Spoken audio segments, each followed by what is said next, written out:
Lakotsirang Bisaya guys para sa kanyang golden birthday guys. Ayan, masaya siyang naglalakad guys. So please don't forget to like, share, comment, and subscribe Lakotsirang Bisaya channel guys.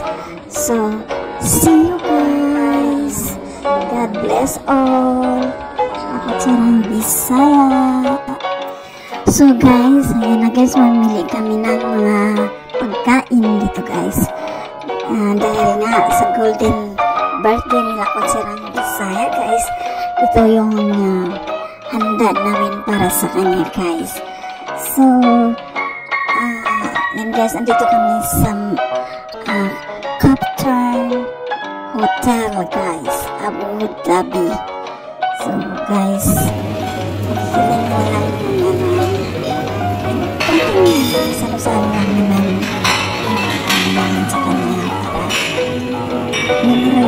para golden ba? Asa?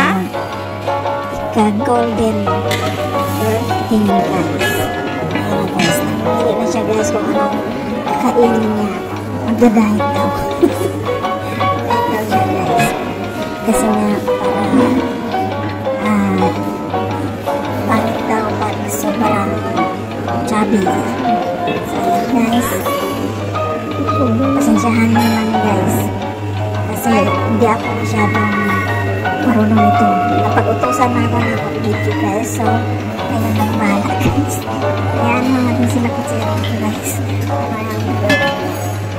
So, see you guys. Maraming salamat. Abangan lang natin kainan ng ganito. Okay guys. Enjoy na Lakotsirang Bisaya sa golden birthday mo. Sana yung birthday tumating sa'yo. Guys, hindi ba nakakilala kay Lakotsirang Bisaya? Si Lakotsirang Bisaya guys, ay isang mabait na tao, madaling malapitan, masayahin siya guys. Bilang pinsan niya, yun lang masasabi ko. Super duper bait talaga yan siya guys. So, ganun siya. Kaya, happy kami na naging kaibigan niya, pinsan niya. So, sana hindi ka magbabago, Lakotsirang Bisaya. At very supportive talaga to siya guys sa family niya. Lucky sila guys sa kanya. Ayan guys, lalabas siya dyan sa elevator guys, sa Lakotsirang Bisaya. Talagang bit-bit na bit-bit pa rin niya yung cake niya guys. Papunta dun sa room niya guys. Ayan, laging nakangitiyan siya, si Lakotsirang Bisaya.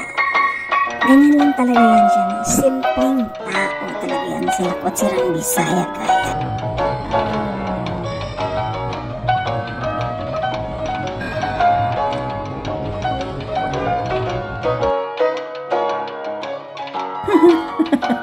Ay, thank you. Ang saya na talaga guys ni Lakotsirang Bisaya. Maraming salamat daw, sabi niya sa sponsor ng birthday niya. Naway marami pang blessings na darating sa sponsor niya.